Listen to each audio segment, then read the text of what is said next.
Hello बच्चों, आज हम लोग कुछ ट्रीटमेंट देखेंगे जो एडमिशन ऑफ अ पार्टनर के लिए बहुत इंपॉर्टेंट है, जिसका ट्रीटमेंट आपको आना चाहिए अगर आप 6 और 8 मार्कर क्वेश्चंस को अटेम्प्ट कर रहे हैं।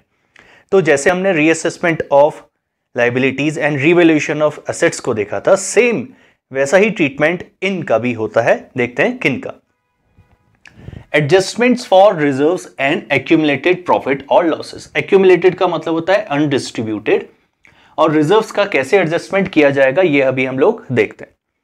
तो जैसे क्लास 11th में हम लोगों ने देखा था कि कुछ एडजस्टमेंट का ट्रीटमेंट हम लोगों ने स्पेसिफिक देखा था, लेकिन कुछ एडजस्टमेंट ऐसे होते थे फाइनल अकाउंट में जो आपको खुद से ही करने पड़ते थे, जिनको बोलते थे इंप्लाइड एडजस्टमेंट्स। सिमिलर लाइकवाइज वैसे ही आपको implied adjustment admission of a partner में, रिटायरमेंट, डेथ एंड डिसोल्यूशन में भी देखने को मिलेंगे, जिनका ट्रीटमेंट आपको खुद से ही करना पड़ेगा और जिनके बारे में आपको थोड़ी बहुत नॉलेज होनी चाहिए। तो वैसा ही पहला है accounting treatment for free reserves. Free reserves का मतलब क्या होता है कि ऐसे रिजर्व्स जिनका आप यूज किसी भी तरीके से कर सकते हैं। तो वो देखते हैं वो होते क्या क्या है। The first is reserve fund. The fund which is kept reserve is known as reserve fund. Second is general reserve. General मतलब जनरल पर्पस के लिए, all purpose reserves. Capital reserve, जिसका मतलब वो स्पेसिफिक है कैपिटल के लिए। रिटेन अर्निंग के बारे में आप जानते हैं कि प्रॉफिट का वो हिस्सा जो बिजनेस के ही काम आने के लिए हम लोग फ्यूचर पर्पस के लिए रख देते हैं। Undistributed profit, that is accumulated profit. And sometimes P&L account is given in the balance sheet और उसका क्रेडिट बैलेंस गिवन होता है और ये लायबिलिटी तरफ आपको देखने को मिलेगा। अगर ये भी है तो ये भी आपका फ्री रिजर्व की तरह ट्रीट होता है। And the last is contingency reserve. तो इन सारों में से कोई भी आपके क्वेश्चन में अगर आपको आते हुए दिख रहा है तो उसका ट्रीटमेंट आपको खुद से करना पड़ेगा, और इसका ट्रीटमेंट बहुत सिंपल होता है। वो सिंपल क्या है? वो always be credited to the capital और current account of the old partner in old ratio. तो फ्री रिजर्व का ट्रीटमेंट क्या है कि वो हमेशा पार्टनर्स की कैपिटल को इंक्रीज ही करने वाले हैं, इसीलिए उसको हमेशा क्रेडिट किया जाएगा। तो हम लोगों ने बोला कि free reserves to old partners capital account, और ये इंडिविजुअली आएगा। इसका मतलब अगर सारे गिवन होंगे तो सबके सब लिखेंगे, अदरवाइज 1 और 2 गिवन होंगे तो 1 या 2 का नाम आके ओल्ड पार्टनर कैपिटल अकाउंट को हम लोग बढ़ा देंगे, इंक्रीज कर देंगे, मतलब क्रेडिट साइड रिकॉर्ड कर देंगे। ये बहुत सिंपल है, आप इसको रिकॉर्ड करिए। नेक्स्ट देखेंगे कि ऐसा ट्रीटमेंट जो हमेशा डेबिट किया जाता है। अब देखते हैं ट्रीटमेंट एक्यूमुलेटेड लॉसेस का। So accounting treatment for accumulated losses बहुत सिंपल है, जस्ट फ्री रिजर्व का अपोजिट है। तो होते क्या है, कुछ एग्जांपल देख लेते हैं। Advertisement suspense account. अगर आपको क्लास 11th में याद है तो हम लोगों ने एक टर्म पढ़ा था फिक्टिशियस एसेट्स, उसी के अंदर ये सारे के सारे आइटम हमारे आते हैं। सेकेंड है profit and loss account debit balance. तो अगर डेबिट बैलेंस गिवन होगा तो उसको हम लोगों को एक्यूमुलेटेड लॉस ट्रीट करना है, क्रेडिट होगा तो उसको फ्री रिजर्व ट्रीट करना है। Preliminary expenses account, miscellaneous expenditure account and deferred revenue expenditure account, ये सारे के सारे इसके ही एग्जाम्पल हैं। इसकी अकाउंटिंग बहुत सिंपल है कि accumulated losses will always be debited, उसको हमेशा आप डेबिट करेंगे। ये इंप्लाइड करना है आपको, और इसको आपको हमेशा याद रखना है कि एक्यूमुलेटेड लॉसेस को हमेशा डेबिट किया जाएगा एंड फ्री रिजर्व्स को हमेशा क्रेडिट किया जाएगा टू द कैपिटल्स और current account of old partner in their old ratio. तो एंट्री बनेगी old partners capital account to accumulated losses, और इंडिविजुअली सारे हैं तो सारे आएंगे, अदरवाइज जो भी है आपको उसका नाम लिख देना है। तो बच्चों, हम लोगों ने अभी तक बहुत सिंपल सा एडजस्टमेंट देखा था, जिसमें आपको एक ही काम करना था, या तो क्रेडिट करना था या फिर डेबिट करना था पार्टनर्स कैपिटल अकाउंट को। तो हम लोग देखते हैं कि लायबिलिटी साइड तरफ आपको हमेशा सारे के सारे फ्री रिजर्व्स देखने को मिलेंगे, और सारे के सारे एक्यूमुलेटेड लॉसेस आपको एसेट्स तरफ देखने को मिलेंगे। तो अगर फ्री रिजर्व्स में से जितने भी एग्जांपल दिए थे मैंने, अगर कोई भी नाम आपको दिख रहा है तो उसका ट्रीटमेंट आपको पता है कि free reserves to old partners capital account. और अगर एक्यूमुलेटेड लॉसेस में से आपको कोई भी एग्जांपल देखने को मिल रहा है तो आपको पता है कि उसका ट्रीटमेंट होगा old partners capital account debit to any of the accumulated loss. ये बहुत सिंपल सा ट्रीटमेंट है, लेकिन कुछ रिजर्व्स ऐसे होते हैं जिनका ट्रीटमेंट बहुत स्पेसिफिक हो जाता है और वो चेंज हो जाएगा आपका केसेस टू केसेस। तो देखते हैं वो कौन से हैं। Following reserves will be transferred, बिल्कुल ट्रांसफर किए जाएंगे, but subject to certain restrictions, उसमें कुछ रेस्ट्रिक्शंस होंगी और वो रेस्ट्रिक्शंस क्या है वो अभी हम लोग केसेस को डिस्कस करते हैं। पहले देखते हैं कि वो रिजर्व्स है कौन से। The first is workman compensation reserve. तो वर्कमैन कंपनसेशन रिजर्व पहला है, जिसको हम लोग WCR के नाम से जानते हैं। सेकंड है इन्वेस्टमेंट फ्लक्चुएशन रिजर्व, जिसको हम लोग IFR के नाम से जानते हैं, या फिर IFF के नाम से भी जानते हैं, इन्वेस्टमेंट फ्लक्चुएशन फंड्स के नाम से भी जानते हैं। रिजर्व्स हैं तो वो भी हम लोगों को लायबिलिटी तरफ ही देखने को मिलेंगे, दैट इज WCR या फिर IFF या फिर IFR। ठीक है, सिंपल सा है। लेकिन इसमें आपको एक चीज देखने को मिलेगी, बैलेंस शीट के अंदर होने के साथ साथ समटाइम्स उसके एडजस्टमेंट्स भी आपको गिवन होते हैं, तो वही आपके केसेस बनाएंगे और वही हम लोग डिस्कस करने वाले हैं। तो बच्चों, हमारे पास एक एक्ट है जिसको बोलते हैं वर्कमैन कंपनसेशन एक्ट, और उस एक्ट के कुछ नॉर्म्स हैं।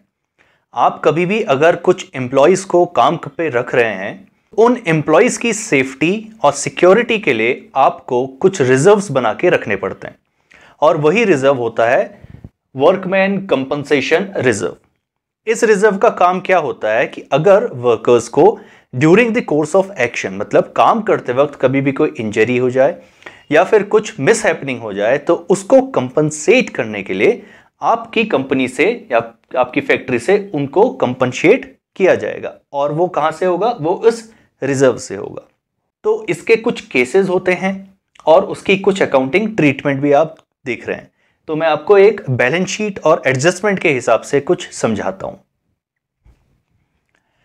पहला है बच्चों, जब कोई भी क्लेम अकर नहीं होता, इसका मतलब कोई भी एक्सीडेंट नहीं हुआ, कोई भी मिसहैपनिंग नहीं हुई during the course of action, और 1 साल निकल गया, आपने जो रिजर्व बनाया था उसमें से कुछ भी पैसा खर्च नहीं हुआ, तो वो सारे के सारे रिजर्व्स क्या होंगे? ओल्ड पार्टनर्स कैपिटल अकाउंट में ट्रांसफर कर दिए जाएंगे। बहुत सिंपल सा है। व्हेन नो क्लेम, तो इसका मतलब ये इस तरह से होगा कि आपके पास बैलेंस शीट गिवन होगी, ये लायबिलिटी तरफ है, दिखा रहा हूं मैं आपको, और इसमें एक टर्म लिखा होगा वर्कमैन कंपनसेशन रिजर्व, और उसका सपोज अमाउंट लिख लेते हैं 10,000। तो ये पूरे के पूरे 10,000 ओल्ड पार्टनर्स कैपिटल अकाउंट में ट्रांसफर हो जाएंगे इन देयर ओल्ड रेशियो। बहुत सिंपल सा है। नो क्लेम का मतलब कोई भी उसमें एडजस्टमेंट नहीं लिखा होगा, या फिर एडजस्टमेंट लिखा भी होगा तो उसमें लिखा होगा there is no claim for workman compensation reserve. Second case देखते हैं, one claim is equal to WCR amount. इसका मतलब कि आपने रिजर्व क्रिएट किया हुआ है 10,000 का, और एडजस्टमेंट भी आ रहा है कि वर्कमैन कंपनसेशन क्लेम हुआ है 10,000 का, तो इसका मतलब जितने रिजर्व्स हैं उतने का ही आपको कंपनसेशन देना पड़ रहा है। ऑन दैट केस आप सबसे पहले जो आपके पास रिजर्व्स है उसको आप खाली करेंगे। तो आपको पता है कि रिजर्व्स क्रेडिट नेचर से बढ़ते हैं, डेबिट नेचर से खाली हो जाते हैं, खत्म होते हैं, तो उसको हम लोगों ने खत्म कर दिया। Against which, against to provision for workman compensation claim account, तो एक हम लोगों को एक अकाउंट खोलना पड़ेगा जिसका नाम होगा provision for workman compensation claim account. तो ये WCC क्या है? Workman compensation claim account. जब आप नोट्स बनाएंगे तो प्लीज इसको पूरा लिखिएगा। सेकेंड केस भी आपने देख लिया। Now moving on to third case. Third case क्या है? When claim is more than WCR amount. WCR amount से ज्यादा का है। सपोज करते हैं कि 10,000 का ना होके 20,000 का है, आपके पास रिजर्व्स पड़े हैं केवल 10,000 के, लेकिन आपकी क्लेम आ चुका है वर्कमैन कंपनसेशन से 20,000 का। इसका मतलब आपको अपनी पॉकेट से भी कुछ अब देना पड़ेगा। इस पे 2 एंट्री होती है हमारी। पहली एंट्री तो सिमिलर होगी कि WCR से जितना भी पैसा है वो 10,000 को हम लोगों को रख देना पड़ेगा। मैं यहाँ पर आपको समझाने के लिए यहाँ पर को अमाउंट लिख देता हूँ। तो जितना भी रिजर्व्स था उससे हम लोगों ने उसको खाली कर दिया, पूरा 10,000 यहाँ पर से ले लिया। सेकेंड जो है अमाउंट, वो रिवैल्यूएशन अकाउंट में हम लोग ट्रांसफर करेंगे। कहाँ ट्रांसफर करेंगे? रिवैल्यूएशन अकाउंट में। और ये पैसा जो रिमेनिंग पैसा है वो कहाँ से आने वाला है हम लोग देखते हैं। तो प्रोविजन कितने का है, आपने बोला 20,000 का। रिमेनिंग जो 10,000 का लॉस जो हुआ है उसको हम लोगों ने ट्रांसफर कर दिया रिवैल्यूएशन अकाउंट में। दूसरी एंट्री जब आएगी तब हम देखेंगे कि ओल्ड पार्टनर्स कैपिटल अकाउंट से हम लोग 10,000 को ले रहे हैं और रिवैल्यूएशन लॉस जो हुआ है उसको कंपनसेट कर दिया जाएगा। ठीक है, इसका मतलब ओल्ड पार्टनर्स की कैपिटल अकाउंट से ही वो 10,000 रुपीज लिए जाएंगे जो हमारे डेफिसिट अमाउंट है ड्यूरिंग द क्लेम। बहुत सिंपल सी एंट्री है, जब आप क्वेश्चंस को करेंगे तब आप इसको अच्छी तरह से और समझ पाएंगे। लास्ट केस देखते हैं, when claim is less than WCR amount. अच्छा, तो क्लेम लेस है, इसका मतलब अगर मैं इसको केवल 5,000 कर दूं, आपने रिजर्व्स बनाए हुए हैं 10,000 के, आपके पास क्लेम आया केवल 5,000 रुपीज का। इसकी एंट्री क्या होगी कि आपने WCR को खाली कर देना है। अब यहां पर को एक कंफ्यूजन बच्चों का होता है कि केवल 5,000 ही लिखेंगे यहां पर को, नहीं, पूरा का पूरा आपको खाली करना है। यहां पर को सारे रिजर्व का अमाउंट आएगा, तो टोटल 10,000 हम लोगों ने खाली कर दिया। इसमें से जो आपके प्रोविजन आया है आपका केवल 5,000 रुपीज का, ये केवल 5,000 का आया है। रिमेनिंग जो 5,000 है वो पहले केस की तरह चले जाएंगे, इसका मतलब ओल्ड पार्टनर्स की कैपिटल अकाउंट में ट्रांसफर कर दिए जाएंगे। रिमेनिंग 5,000 ये पार्टनर्स को डिस्ट्रीब्यूट कर दिए गए।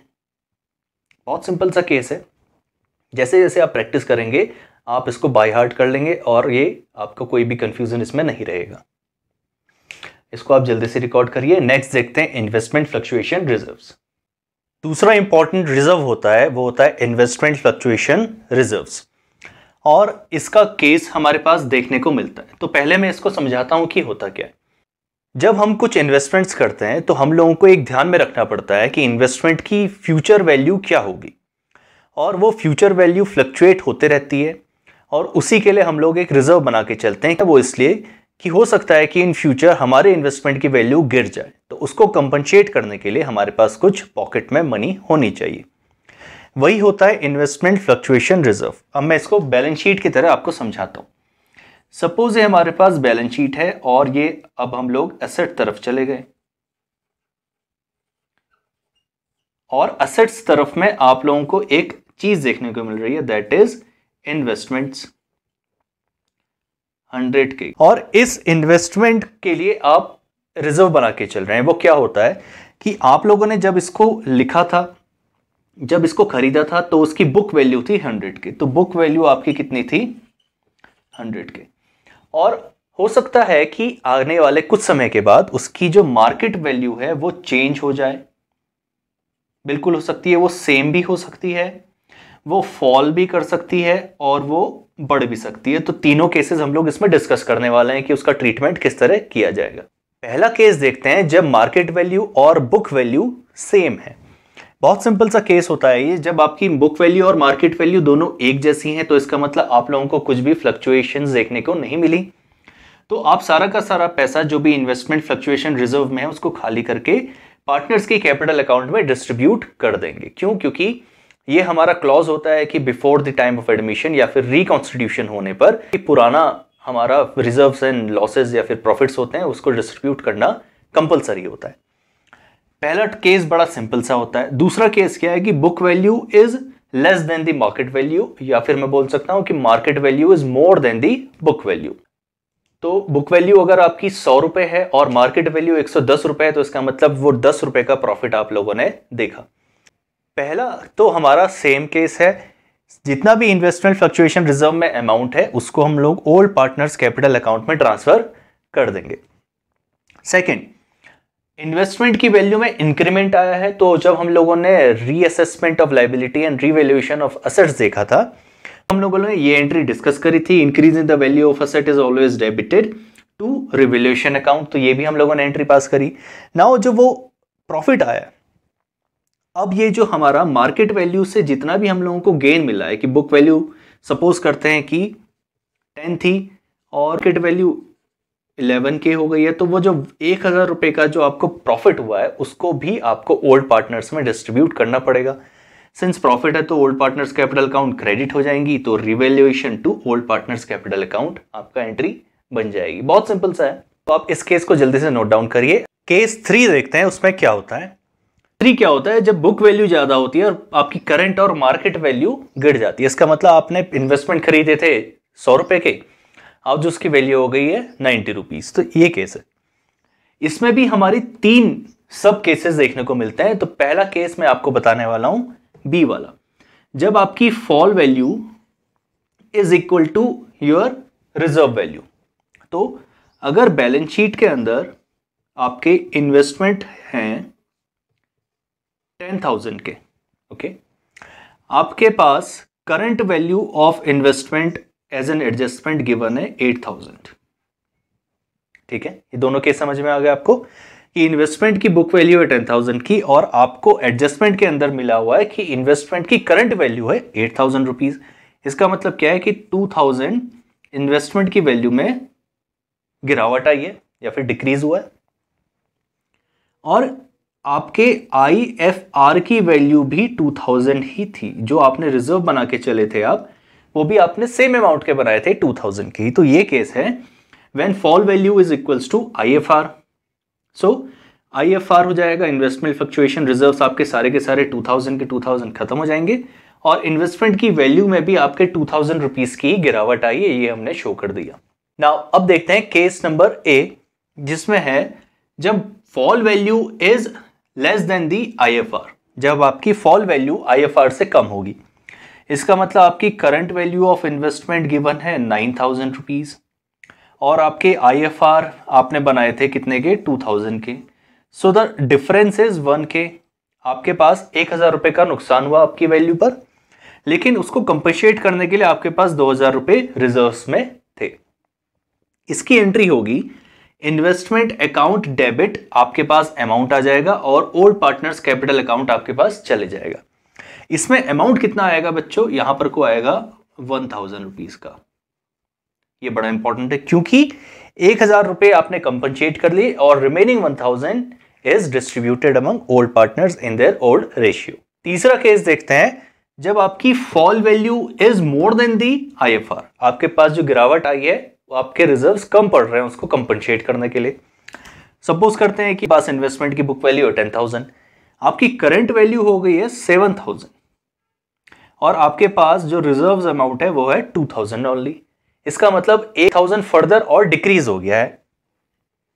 तो आपका करंट डिक्रीज हुई है 3,000 की, जिसको कंपनसेट करने के लिए आपके पास केवल 2,000 रुपीज है।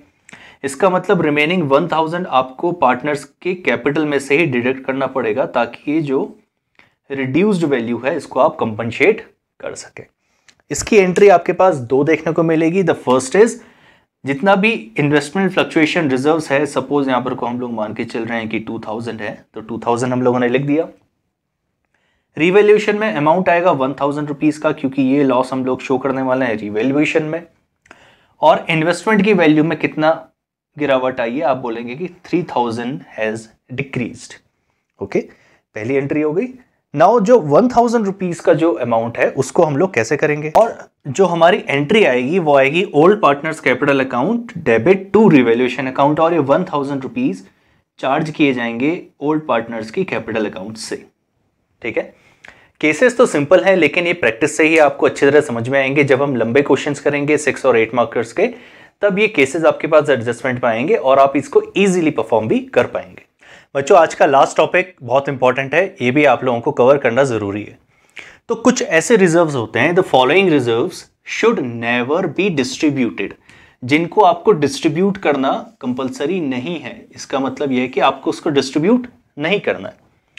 As they are neither profits, ना तो ये आपके प्रॉफिट्स की कैटेगरी में आते हैं ना ये फ्री रिजर्व्स होते हैं, तो इनका डिस्ट्रीब्यूशन आप लोगों को नहीं करना है। ये आपको कंफ्यूज करने के लिए क्वेश्चन में दिए होंगे। वो क्या क्या होते हैं, वो होता है एम्प्लॉइज प्रोविडेंट फंड। तो बैलेंस शीट के अंदर आपको लायबिलिटीज तरफ ये सारे आइटम देखने को मिलेंगे रिजर्व्स में। एम्प्लॉइज प्रोविडेंट फंड कोई भी प्रॉफिट या फिर फ्री रिजर्व नहीं है, इसको आपको ओल्ड पार्टनर्स में डिस्ट्रीब्यूट नहीं करना है। सेकेंड, टैक्सेशन फंड, ये भी आपका डिस्ट्रीब्यूशन में नहीं आएगा। Third is employees saving funds, ये भी आपकी डिस्ट्रीब्यूशन का पार्ट नहीं बनेगा। और एक और होता है that is machinery replacement fund, ये आपको एसेट साइड देखने को मिलेगा और ये भी आपका डिस्ट्रीब्यूट नहीं होगा। तो याद रखना, कुछ ऐसी चीजें होती हैं जिसको आप एक्सेप्शंस बोलते हैं। आप इनको एक्सेप्शंस की तरह ट्रीट कर सकते हैं जब आप इम्प्लाइड एडजस्टमेंट्स की तरफ देखते हैं। तो बच्चों, हम लोगों ने सारे के सारे केसेस देखे और एडमिशन ऑफ अ पार्टनर की ऑलमोस्ट सारी चीज़ें हम लोग कवर कर चुके हैं। नेक्स्ट टॉपिक में हम लोग सीधे 6 और 8 मार्कर्स की तरफ चलेंगे, जहां पर को हम लोग पार्टनर्स का कैपिटल अकाउंट बनाना सीखेंगे, रिवैल्यूएशन अकाउंट बनाएंगे और बैलेंस शीट बना के क्वेश्चन को परफॉर्म करेंगे। Until then study.